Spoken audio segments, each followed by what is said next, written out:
We can also thank Professor Dal Bianco for joining us today from the UCL Economics Department.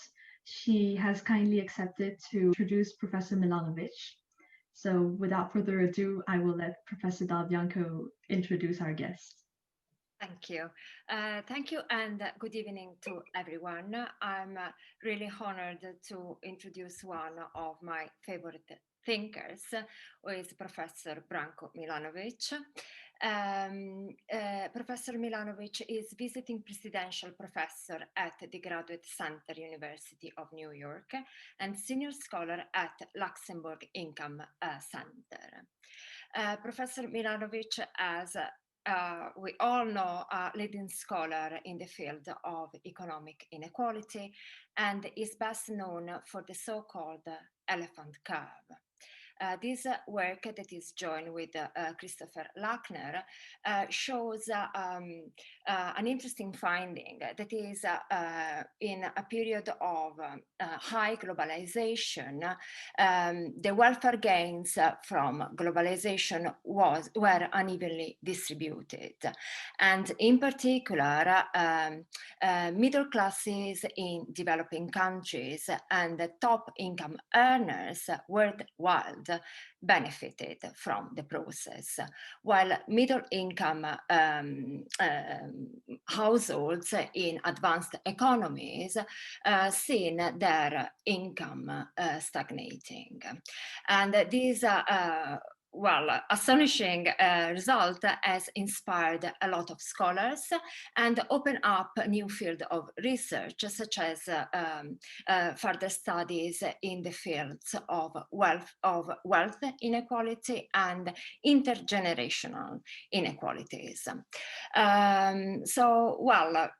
To conclude, I wish to thank again Professor Branko Milanović for being here with us today, and I wish to welcome him to UCL from all the faculty at the Department of Economics.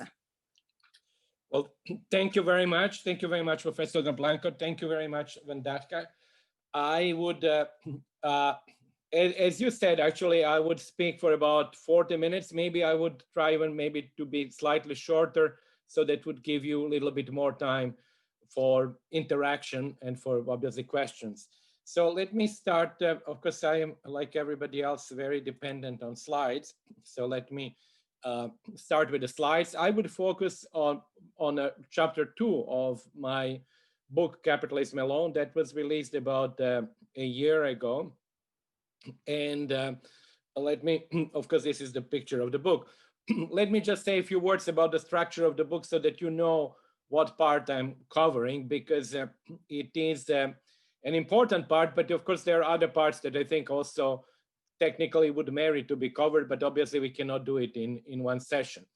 The book is structured in a way that in the beginning, there is like a introductory chapter which deals with two big changes, I think, of the most recent period. When I say most recent, I mean a period over the last 30 to 40 years. The first one is the emergence of Asia as an important pole of development, and the fact that actually the balance of economic activity or the economic power has now shifted towards, or in the process of shifting towards Asia, which reestablishes, for those who are actually interested in economic history, which reestablishes the pattern of distribution of economic activity which existed before approximately year 1500. Because before the year 1500, if you were to look at real incomes in parts of Europe, particularly Western Europe, and to look at most developed parts of Asia or India, the differences were very small or non-existent, or in favor rather of China or India. But then with the development of capitalism in Europe and the Industrial Revolution, as you know, the gaps became very substantial, and by the 19th century, they were probably at the peak. That is part of my work on global income inequality, and there you definitely see the entire 19th century as being a period of rising overall global inequality, but particularly the rising of between country inequality. And the second development is, I think, which is something which is in the title of the book, is the fact that we have capitalism as the only mode of production around the world. That, of course, leads to the question that is addressed in chapter 3. I'll just come to that in a minute.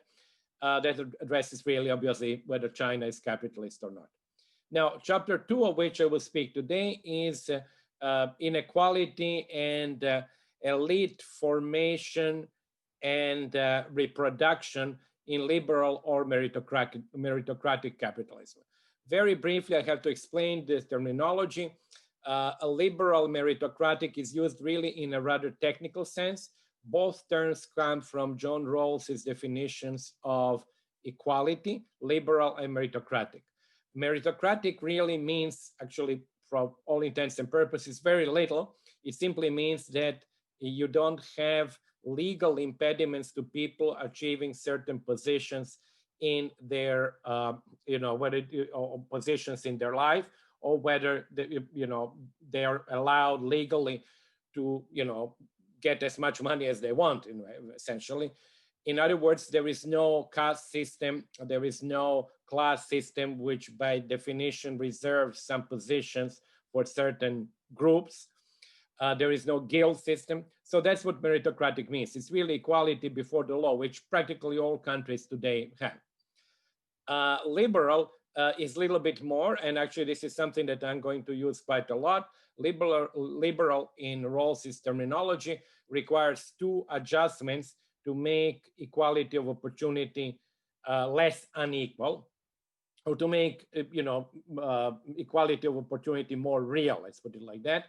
The two adjustments are taxation of inheritance and open public education. So as you notice, and I will make a big deal of that, the first one deals with one factor of production, which is capital. So in other words, it tries to prevent transmission of advantage which derives from capital ownership of parents, so that they should not go entirely into the hands of the second generation. And the second one tries to actually open up the doors of education to everybody, which means, of course, to make the distribution of the other factor of production, labor, much more equal. Then the chapter, I will talk about chapter 2 and about these things much more, but just to give you an idea, the rest of chapter 3 deals with political capitalism of China. So China is really used in that chapter 3 as the key motivator. And the term political capitalism comes from Max Weber. In that chapter, I also derive, or actually argue, for something which I call the global historical role of communism, which is a somewhat difficult story to explain now, and I will just leave it at that. Maybe I would incite some of you to be just simply curious and to see what I think is the global historical role of communism and how it fits with China and a number of other countries that are actually also political capitalist countries.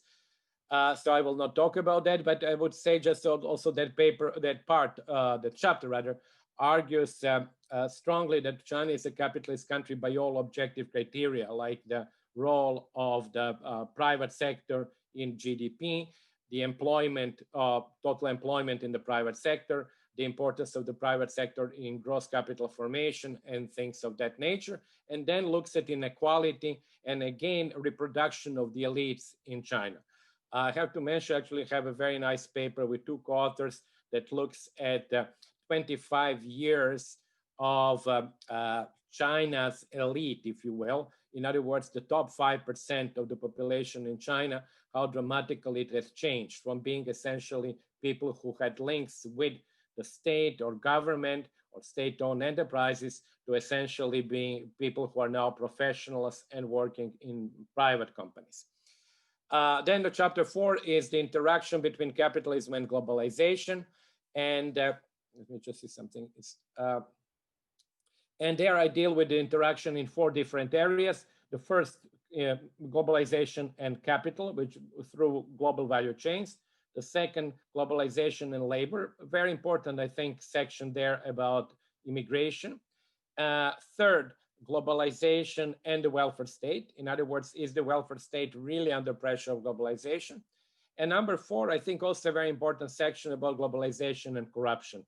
I think that part has really not been sort of studied very much. We have studied corruption a lot, but I don't think that we have actually drawn the links between globalization and corruption. I think that there is the two things are very much correlated, and but as I said, I would leave it at that, and I think much more work can be done on that. Finally, the last part is really what I call the future of global capitalism, but it deals also with our ordinary life, if you will, and the increasing commodification of all the activities.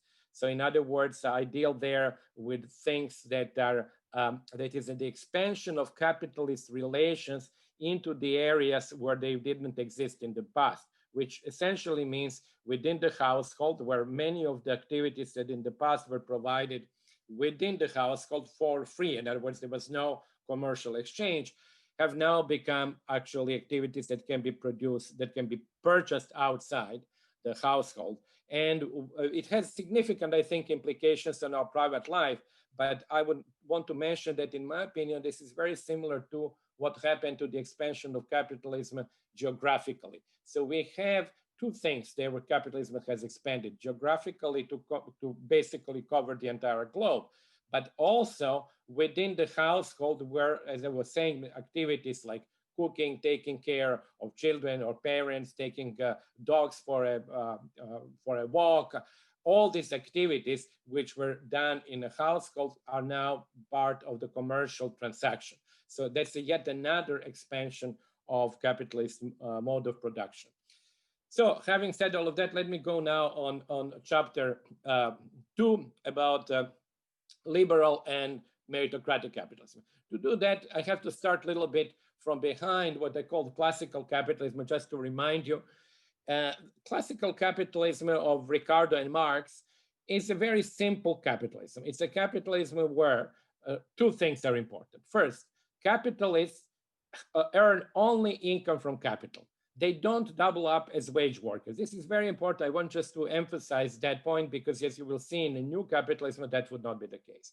Workers, on the other hand, have the entirety of their income derived for labor. So in other words, we have really very simple situation. Capitalists are really 100% capitalists, workers are 100% workers. And, you know, the exceptions obviously existed, but, you know, they were small. You know, you didn't have workers who were investors, what is called today investors. They were not workers who would be actually also managing companies. And likewise, you had almost no capitalists who would actually double up as workers. Now, as I said, there were obviously exceptions. So, you know, take, for example, Keynes. You know, Keynes was an investor and he had lots of capital, but he was also a worker because he was working, he was a professor. Actually, what I read was, because he was not officially a professor, but anyway, he was a teacher. And of course, he was also a government official. So you had these cases, but by and large, particularly at the latter part of the 19th century, you didn't have. You had this very clear split. Moreover, that split meant that all capitalists were, generally speaking, richer than workers. So this is a very simplified version of that capitalist society. You see income on the horizontal axis. You have some distribution of capitalists because there are some rich capitalists, some poor capitalists. And then you have some distribution of workers by different level of wage. But as you can see on this graph, there is no overlap. Those who study the Gini coefficient know that the Gini coefficient has one component which is called the overlap when you decompose Gini by recipients. Well, in this case, when you decompose Gini by recipients, there is almost no overlap between capitalists and workers. So that would be a very simple version of classical capitalism, which then, when you translate it into the different way of just ranking people by total income, you would have people by labor income taking probably like 90% of the bottom of the income distribution, with, of course, some of them having higher wage. And then only the top 10% you would have really capital owners or capitalists. And I drew them, you know, their income in an exponential way. You can say that it followed Pareto curve, which it actually did. It was a power law. And then that's where actually so the capital owners resided. Now, how does it look now in today's world, in liberal meritocratic capitalism? And this is, of course, a simplified version, but it's basically what you find in all advanced capitalist economies. You have labor income, which, of course, as you rank people by total income, generally speaking, you can say labor income goes up with total income. So you actually have people with various levels of labor income, and some of them at the very top with high labor income, as we will talk about in a minute. Then what happens with the capital income? Income from interest, dividends, and rents. Well, that income for about 30% of the population is zero, or actually, since they have negative net assets, they are actually, the income may be even negative. So this is very common. It's not only the United States. For example, in Germany, you have about 25% of the people who have negative net assets as well. So essentially, they have no capital income. Then capital income increases little by little, and then you see it really, I draw it here like that. I drew it here like that. It really increases very substantially. And at the very top of the income distribution, you have larger share of your income being received from capital than from labor. So this is actually what this graph shows. Now, notice one important difference compared to the classical capitalism. You now have individuals who have both capital and labor income. This is a significant change. But you still have a rising share of capital income in total income as your income position goes up. So if your income position, you're at the 30th percentile in your country, you're probably going to have the entire income, market income from labor. You can have also some transfers, but you're very unlikely to have any capital income.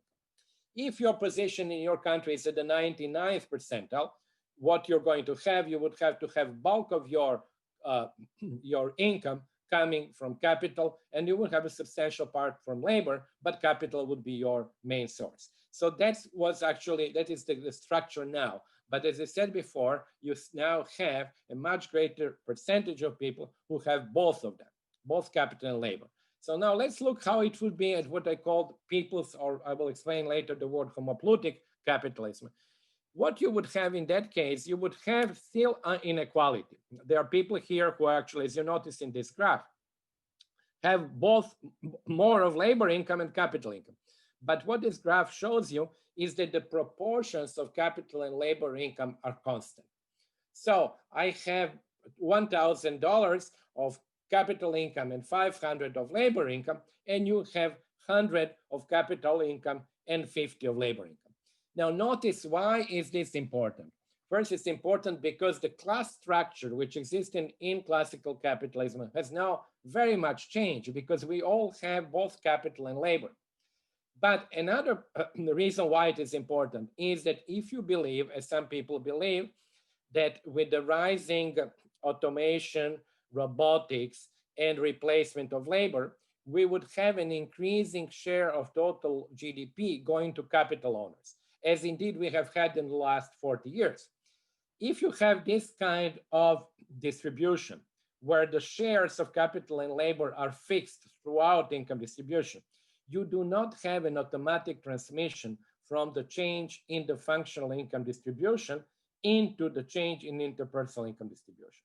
And I cannot underline how important that is, because that means if you had a distribution which would look a little bit like this, that would mean that the capital share can actually increase, go up over 30 to 40, 50, 60. It's not going to affect interpersonal income inequality. Doesn't mean that interpersonal income inequality is going to be low, but it would not be changed by the rising capital share. This is what I call it is, capital share resistant. And this is, of course, a state that we are not in, but we can, of course, project a possibility of that state.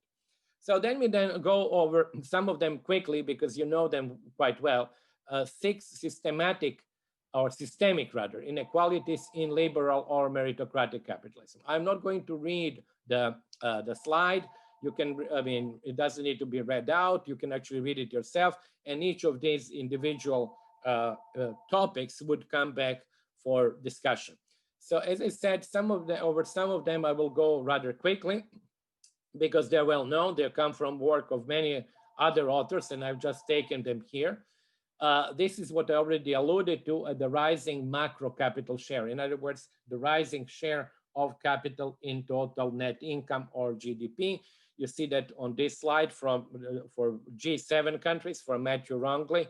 There are many other authors who have actually done that for a number of countries, including emerging economies like China, where we also see the rising share of capital. Remember what I said before, if we do have the rising share of capital continuing in the future, and we have the distribution which now is such that the higher share of capital income is received by the people on the top, we would really have an automatic transmission into interpersonal inequality, higher interpersonal inequality. And why do we have that? Simply because capital, as I said, is owned more among rich people, and it's much more concentrated than people. So here, the slide shows you the Gini coefficients of capital and labor for 4 countries, but I mean, at least we have at least 20 plus advanced economies, and they all show the same result. The blue dots are actually Gini coefficients of capital income, and the red dots are Gini coefficients of labor income. You notice in all cases that the Gini coefficient of capital income is higher, and it's very, very high. And this is actually something which is not known very well, because we unfortunately, the whole period between 1980s and 2000s, we have had people only working with labor incomes and skill premiums and all of that, and they totally left it out the incredibly high concentration of capital income. So as you see here, the capital income Gini is in all advanced countries, it's like around 0.9. And of course, labor income inequality, as you can see, for example, in the case of the UK, has risen very substantially after the reforms in the 1980s and neoliberalism and Thatcher and of course Reagan in the US. But of course, capital income is still much more unequally distributed than labor income. So what happens when the capital share goes up is you have 2 different types of income. One is very unequally distributed and another one is less unequally distributed. If the share which is more unequally distributed goes up, you will have an automatic increase and a push towards a greater interpersonal income inequality. So this is really something that we have to keep in mind, that why the rising share of capital, which might actually happen, is something which is potentially socially problematic and something with which we need to deal. Now, we don't need to deal by that by sort of stopping robotics or automation, which would be kind of a ludistic reaction. We have to deal with that by changing the distributions of income from capital and labor. Of course, it's the same graph. I'm not going to spend any time on that, just showing simply that in most countries now, you see countries like Taiwan, Korea, Chile, and others that are brought up in this picture. You have inequality of labor income that is much lower than equality of capital income. And even, which is interesting case, Taiwan is a country in our sample with the lowest Gini of capital income. And of course, that Gini is still, 85, which is of course extremely high Gini, but it's less than the Ginis of 90 or 95 or 97, which exist in actually some Latin American countries. Another systemic feature is the higher rate of return on the assets of the rich. This is a complicated graph, so it's kind of not really easy to follow. Comes from Ed Wolf's book, A Century of Wealth in America. But the story is basically, as you can read it here, is that the rich people have most of their assets in financial form. The middle class has most of their assets in housing. The poor have no assets. So then the question becomes, is the rate of return on financial assets higher than the rate of return on housing? And you have a race between these two. To the extent that the race is won by financial assets, and Ed Wolf is actually showing the data that financial assets have outperformed over the long term housing assets in the US, then you really have an increasing, a push towards an increasing gap or increasing inequality between the top and the middle class. you know, the poor don't participate in that game because their return is zero because they have nothing. So, you know, we basically have only the middle class, which means people from the 30th percentile to the 95th percentile.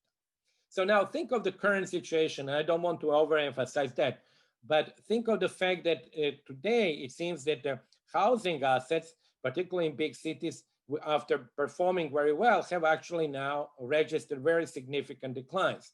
On the other hand, the financial assets, as we read today that the stock market has at an all-time high, have done quite well. So that by itself, because the composition of assets between the classes is different, that by itself would push inequality up. Another thing, this is actually simply the same story from Ed Wolf's book. You notice essentially that top 10% of wealth holders hold 93% of stocks and mutual funds. It is not an exaggeration at all to say that in the United States, practically the entire financial wealth of the country is owned by 10%. So it's actually 10% of people own the entire financial wealth of the US. Obviously, others own housing and, you know, own cars or, you know, things which have actually gone down in price, like all these consumer durables, which used to be very valuable, but it has gone down in price. So this is something that, of course, normal people own, but financial assets are owned, obviously, by the rich.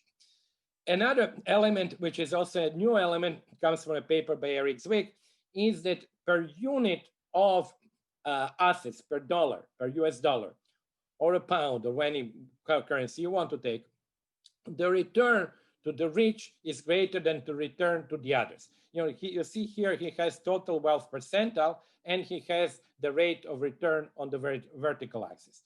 That can be explained, of course, by externalities which exist when you have a larger amount of assets and by the barriers to entry. Obviously, if you show up in an investment bank with 1 million or 10 million or 50 million, you're going to get a much better advice. You're going to actually have people invest in high yielding assets. And despite, even risk adjusted, you would actually make per unit more than if you show up at the same investment bank with $1,000.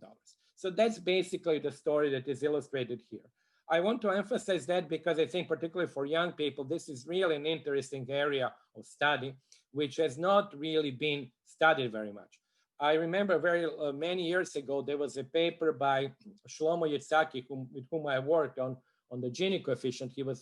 He's probably the person who has worked the most on the Gini coefficient. And he had a paper with Martin Feinstein on that particular topic. But I think Martin didn't like the results that actually showed basically that the rich people are making more money per unit of assets. So the paper was actually always a working paper series. But it really revealed something that was a very old paper from the 1980s, revealed something that has been then not studied for a long time. Then I moved to the next topic, which is actually introduced in my book, and even the name is given in the book. It's homoplutia. From obviously, whenever we have a new phenomenon, we have to kind of make up some Greek neologism. So I did the same. I checked with my Greek friends. They said, does it make sense? Homo is the same, plutia is wealth. And they said, well, when you explain me what you mean, it doesn't make sense. But otherwise, it's kind of hard to figure this out. Nevertheless, it's a kind of a neat term, which I'm using to indicate that the same people at the top are now receiving high capital and labor income. I already alluded to that when I was saying how under liberal capitalism, you have actually people now at the top who also have labor income. So it's not like in a classical capitalism that you had only capitalists there. In this slide, what it is from the book, what I did is actually I looked at the intersection of top 10%,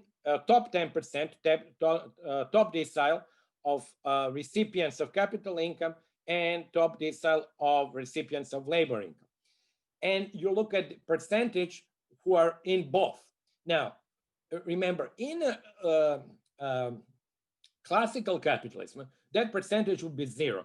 You know, the rich capitalists are not going to be working for wage, nor are workers likely to be in a top, any worker, to be in a top 10% by capital income. So that would be zero. You notice that in the United States, from going back to 1980, you actually, this is from the CPS, Current Population Survey, you notice an increase in the share of people who are both capital rich and labor rich. As you notice here, it started with 15%. We are now at something 30%. So 30% of people are really part of the elite in terms of capital income and the elite in terms of labor income. This is a really new development. And what I would like you to think is, how would society look where you would have 100% of people who are at top capital income, top labor income? You know, you would then have, and you have already a problem with 30%, you have several problems.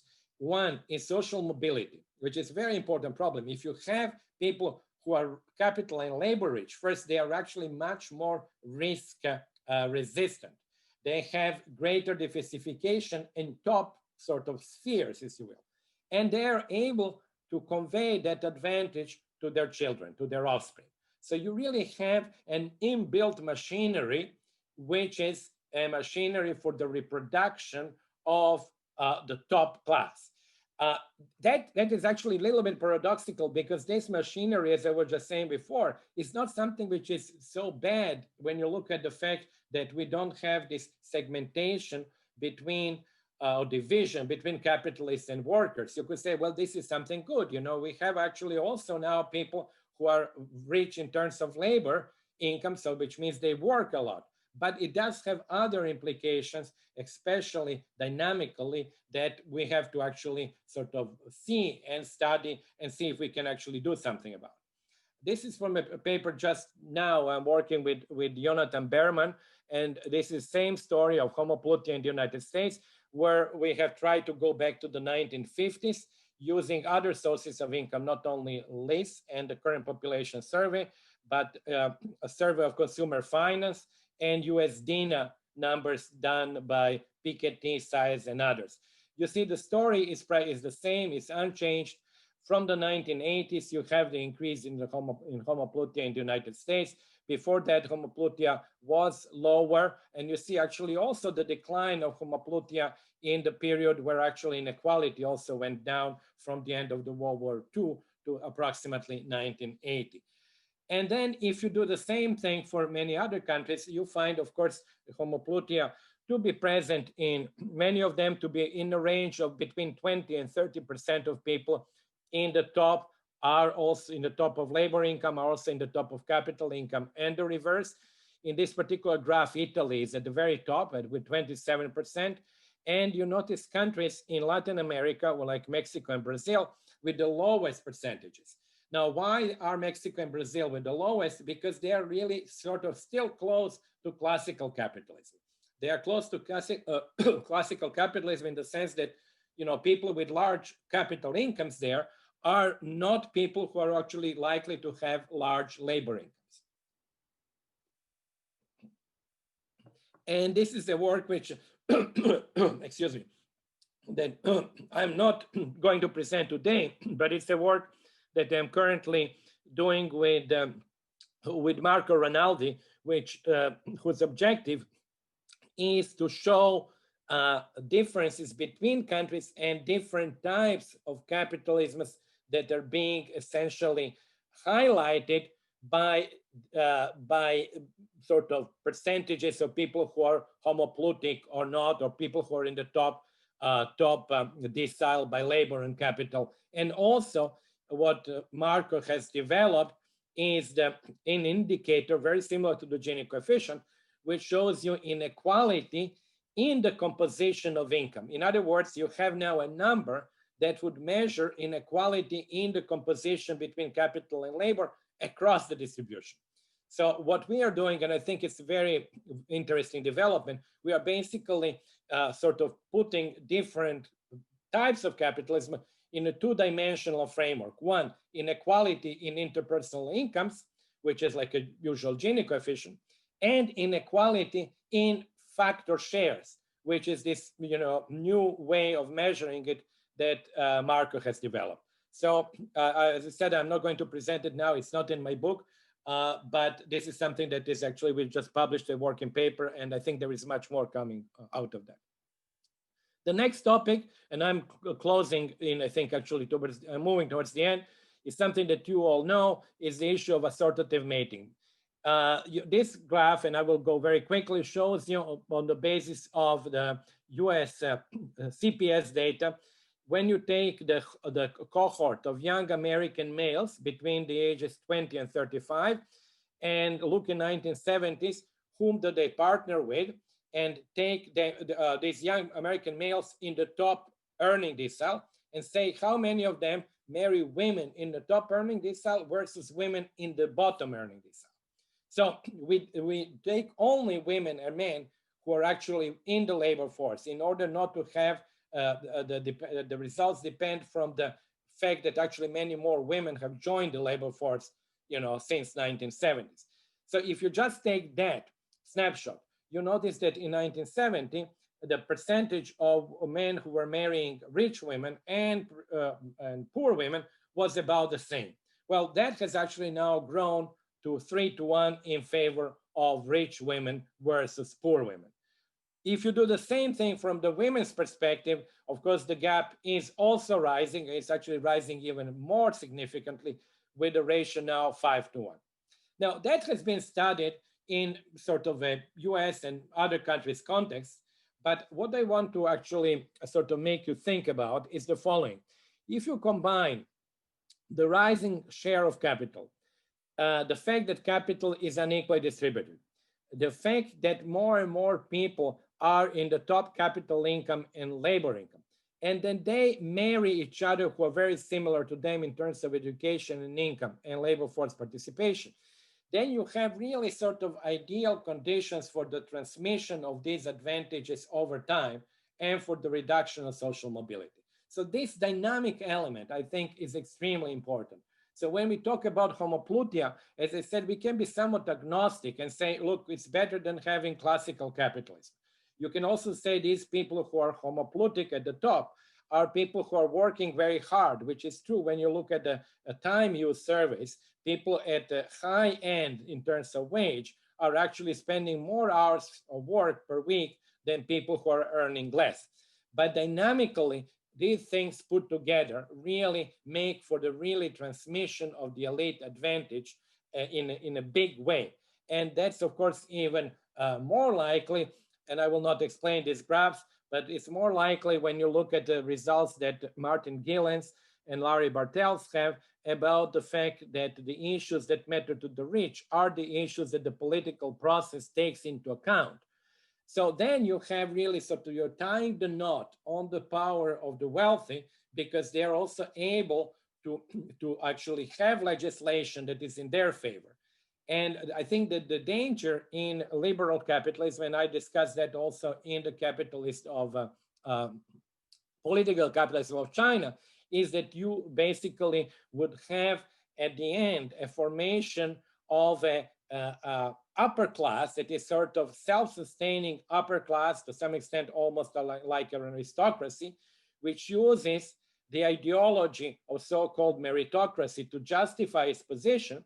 But on the other hand, through actually its high ownership of capital, high work, which also gives a sort of a moral right or ethical self-right to that income, and through its ability to send children through extremely expensive private schools, which actually are basically sort of act as a monopoly or actually act as a way of screening out other competitors of their children, they're basically able to maintain that advantage over several generations. And if you believe that the current elite is actually smarter than the other elites in the past that have often squandered and frittered away their advantages, you can actually see that that can actually continue for a while. So I will then finish is that actually, as you know, I will not go over these details. Let me just say that actually the point in terms of change is on two issues that I already mentioned in the beginning, which are also present in Rawls. One is what do we do with capital? We have to make it much more widely shared and much more widely owned so that the Gini coefficient of capital goes down, which means that we have to focus on pre-redistribution, that is the endowments of capital, rather than on distribution of already created income as we have been doing in welfare states over the last 40 years or more. How can we do that? You can read this here. Worker shareholding, advantages for small investors, greater incentives for small investors, including protection through insurance agency that would not actually, if you have $1,000 and you invest, obviously, you're not going to invest if you're going to lose all of it, but you can have an insurance agency that would prevent you losses that are larger than, let's suppose, 30%, and taxation of inheritance. So there, all of that together would make sort of ownership of assets much more widely spread. We would move towards something that James Mead called property owning democracy. The same term appears also in John Rawls. And then finally, for education, quite well known recommendation to make the public education much more attractive in terms of its quality, and the top level of education be public. So this is important. And actually, as I said, Rawls emphasizes that everybody who talks about equality of opportunity and the dynamic aspect talks about that. And I think it is even more important now, because as I argue in the book, I think that the high cost of private education is not an accident. I think it is something that is definitely in the advantage of the rich in order to reduce competition that their children would have from the others. So you can actually imagine that the cost of private education can continue rising, and the higher the better, actually, for some, because let's imagine technically that it goes to such an incredible extent that you can have only 3% of the population able to fund it. You would then basically have guaranteed advantage for those who are able to do that, especially because through such high amounts of tuition and other things, you're able to attract professors who get actually much more paid, and then consequently, quote unquote, it seems to be a better quality of education. So I'll just finish on that with a small detail that I always like to mention, to see where actually what it is in reality. As I said, I come from a country where actually you bribe professors to get good grades. But notice what is happening in the US. You actually don't bribe that because it's totally irrelevant. Whom you have to bribe is the entrance officers. So in other words, that's why we have the scandal in the US about the entrance, because it doesn't matter, I mean, what you do in school. You can have whatever grades you wish. You also go out and say, I graduated from Harvard, end of story. And the issue for you, the bottleneck, is the entrance. So that's the entry. That's where you bribe people to get in. You don't bribe them from the grades because nobody bothers about the grades you have once graduated. So I say when people tell me I'm a graduate of such and such a school, I say that's irrelevant. Just say I got admitted, because that's really what matters with 99% rates of completion. As I said, it's not an accident that this is actually happening. So anyway, I would stop here. I don't know if, because I lost here the clock, if I have gone too far. Yes, I think I have. So anyway, we will have some time for Q&A. So I might even stay a little bit longer if you wish to ask more questions. So thank you very much. Thank you so much, Professor Milanović, for this interesting talk.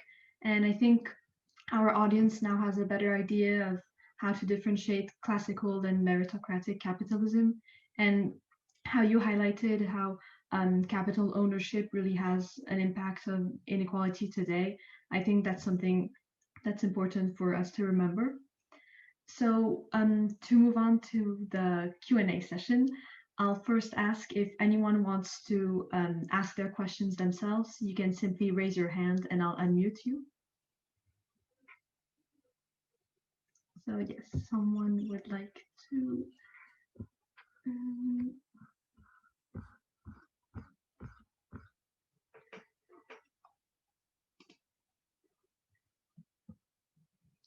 So Maria, you should be able to ask your question.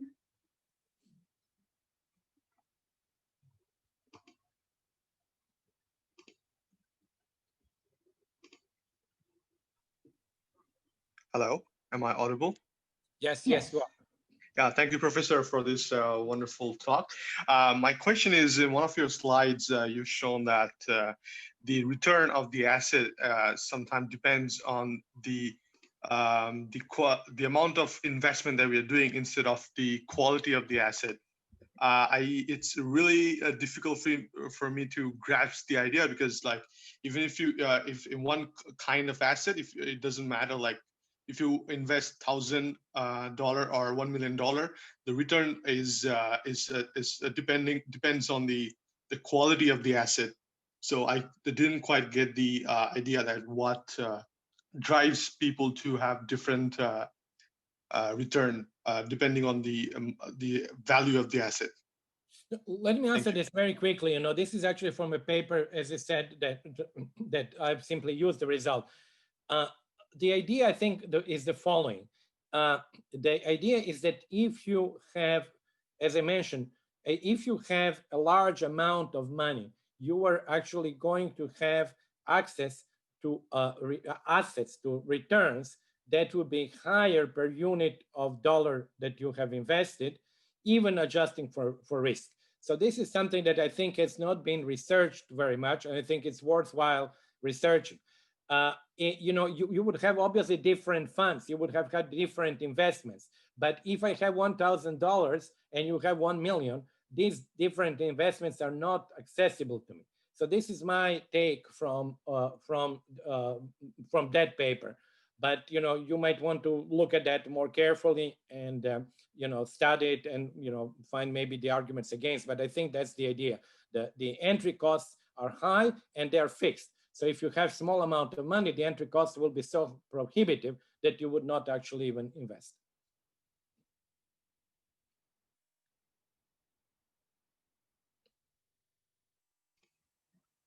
So would anyone else like to ask their question themselves? I think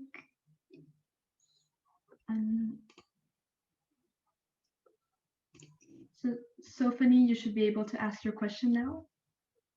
Yeah, I think that somehow is a bit of a dream, that quality of education, we can't say it, you know, globally as well. Even in developed and European countries, well, even though, you know, education is public, there's no quality, because they say, okay, we give, you know, it's free education. Free means, in my view, when something is free, it has no value, right? Okay, so well, how can you provide and ensure that is a quality of education without paying for it? That is a question, right? Yeah, I'm, you know, I'm not going to, I mean, education itself is a huge topic, but I would not agree with that. Actually, the success of most of the rich countries was precisely based on public education and on so-called free public education. It's not free, it is actually funded by taxation. So it's funded by the rich people who are being taxed. And the advantage of public education was always argued, like for 100 years, was really that it provides externalities. So education is very similar to the coronavirus in the opposite direction. You know, the education, my better education, is providing an externality for you. So you're actually also benefiting in the same way that if I get corona and infect somebody, somebody else is going to pay the cost of that. So that was the advantage of education, and that was the reason why education was predominantly public, precisely because of the large externality element which existed in education. Then there were, of course, other technical issues, whether you can make public so much better than private. But there again, I would say, yes, you could actually. Even the United States, which is now totally like sort of it's not totally, but where actually private is now considered the best. It was not the case 50 years ago. It was actually the US, the backbone of US educational expansion were actually state systems, which were, I mean, California state system, New York, Michigan, and elsewhere, all the states practically. So it is not impossible at all. And actually, it makes lots of sense. Thank you so much for that, Professor. I'll now take a question from the Q&A section. So Americana Chen asks, what specific policies can be implemented to potentially limit the growth of percentage of homoplutia? And how could we reduce inequality in this sense without compromising incentive to work and economic growth? No, nothing actually, you know, when you look at homoplutia and when you look at homogamy, this is not, neither of these two developments are developments on which you can do much, because the background to these developments is by and large positive, and it's a result of individual decisions. Individual decisions to work hard, probably make lots of money, invest money, become at the same time capitalist and a worker. Or on the other hand, with homogamy, the decision to marry somebody with whom you share quite a lot of things in common. So there is nothing to do per se about that. So you don't attack these two things directly. What you do is you try to prevent that this becomes dynamically something which would create a self-sustaining upper class. And you do that through all the things that I at the end mentioned about widening ownership of capital and about making the top schools available to everybody. So that's how you deal with it. So you don't deal with what I call homoplutia and what homogamy by sort of stopping people from marrying each other or having a rich guy be ordered to marry a poor woman. So obviously you cannot do that. But you work on the effects that they may actually create over the time. Thank you so much. I'll take another question from the Q&A. So Karine Pangestu asks, is income inequality always bad? And what about the reward for hard work? And in that case, what level of inequality is the best level for society? No, of course. I mean, first of all, you know, when we talk about inequality and equality, these are not binary variables. It's not like a 0-1. I always say this to my students. Inequality is like, well, there are several similes, but one is like a temperature. If I say, you know, inequality is too high, or it will seem like when I'm like, for example, in Amazonia, and I complain that it's actually too hot. Well, I did not thereby say that I would like to go to Siberia to freeze. So, you know, the issue is when you say something is too much, you are not saying that the opposite of having none of that is good. You're just saying you would like to have a little bit less of it. So that's what we meant by inequality. So inequality, of course, is not always bad. Inequality becomes bad after a certain point where it leads to the political control of the process, to the exclusion of many people so that actually they cannot contribute even sort of economically, and to a social disorder or social pathology. So that's where inequality becomes bad, when you actually have rich people not caring for example, having electricity like happens in Africa, because why? They actually have their own electrical generation. When you have people like living, like in California, living in gated communities, why should these people care about the infrastructure at all? I mean, there is no reason for them to pay a tax on infrastructure if they never use it. So they don't care about having the fast train between San Francisco and LA because they are never going to use it. They're going to fly on their own planes. So that's where inequality becomes bad, because it doesn't really affect you anymore. So that it doesn't affect you whether you have good public schooling or bad, because you just go to the private school. You know, I mean, you see that like in every day. You just have to open your eyes. You go to cities, you see that there are no benches. Like, why there are no benches? Because of course, people who go into cities, they drive, they go to their office, and they don't want homeless people to lie on a bench. So you don't have them public space. So, you know, that's where inequality comes into play. And that's where it is negative. Now, of course, obviously, if we had like a total equality, then obviously nobody would work and it would be a disaster. And actually, I think socialist countries suffered from the fact that there were no incentives to improve your work or to work harder or to do other things. So, you know, these two things should not be seen as two binary variables. Thank you very much for your answer, Professor. Now, if someone would like to ask their question live, I think we still have a couple of minutes. So, Imad, would you like to ask your question? Sure, thank you. Am I audible? Yes. Thank you, Professor Milanović, for being here. You mentioned the role of the stock market and how it sort of compounds inequality, especially given the face of, this is something that struck me in the face of the pandemic, in the height of recession, where the poor were being hit the hardest. The world's richest individuals were actually increasing their collective wealth by hundreds of billions of dollars. So I wanted to ask, given that it's so often and increasingly is found that with increasing financial power also comes the sort of overlap with political power and the broadening of personal networks and how those may be influential in terms of influencing policy and certain decisions that are made at the top level. So I wanted to ask, what are some of maybe one or two practical or policy implementations that you think would effectively address this issue of sort of consolidating the wealth in the hands of the richest individuals in the world? If I understand your question, it's not, I don't want to repeat now my recommendations for education and widening ownership of assets. I thought actually what you wanted to say is how do we prevent the political influence of the rich on the political process? And I think really this is not original. I cannot come up with something else, but essentially public funding of elections, I think, is the only way that we can do that.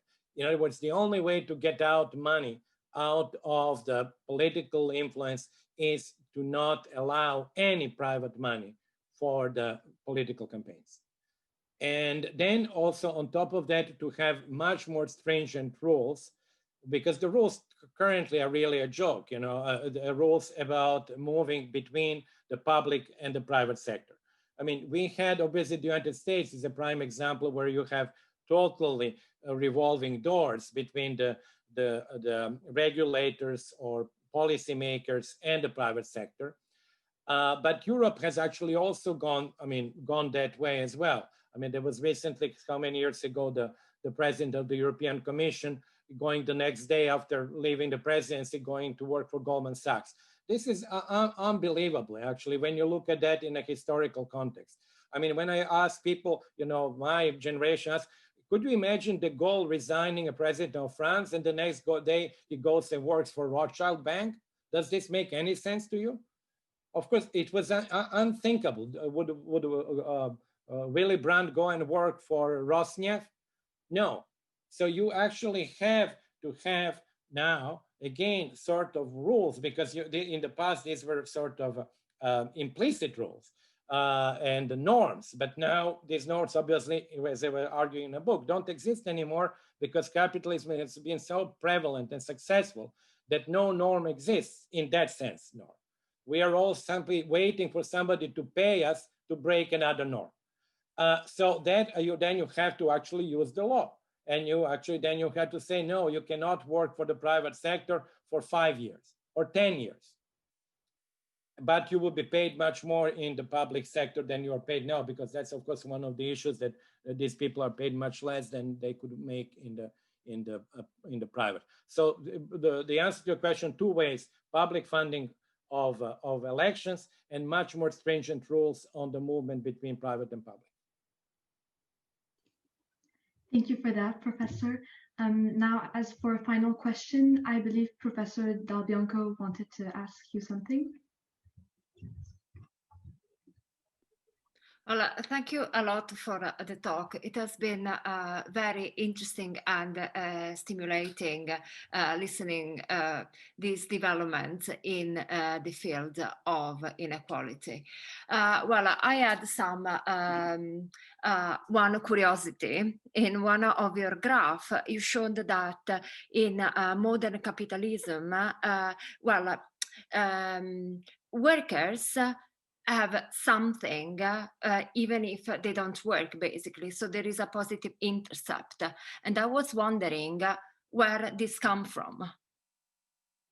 Well, I really don't, you probably mean, let me just see, this one? Let me see. No, the one before. Yes. This graph simply shows people ranked by total income. Yes. And this is obviously not a graph based on empirical numbers. This is just, drawing. And it shows you people at the bottom, they would have some labor income, very low labor income. Obviously, the people on the bottom actually in real life would be basically people on social transfers. But here we are just dealing with two sorts of income. So capital and labor. So people at the very bottom would be people with very low labor income. And they would have, this is the red line at the bottom, and they would have zero capital income. And then you could continue and they would be still having zero capital income. And then at some point where you have, let's suppose, median level of labor income, you would start having some capital income.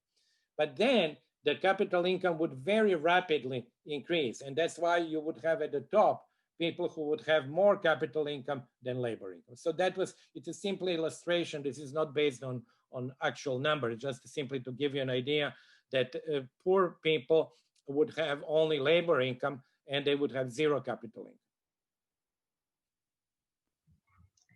Thank you so much, Professor. So I think this brings us to the end of the event. So a huge thank you really from the Economist Society and from UCL Department of Economics for joining us today. It was really a huge honor for us. And thank you to Professor Dal Bianco as well for joining us today. And also thank you to all of you who attended today and for your questions. It's been a very interesting discussion.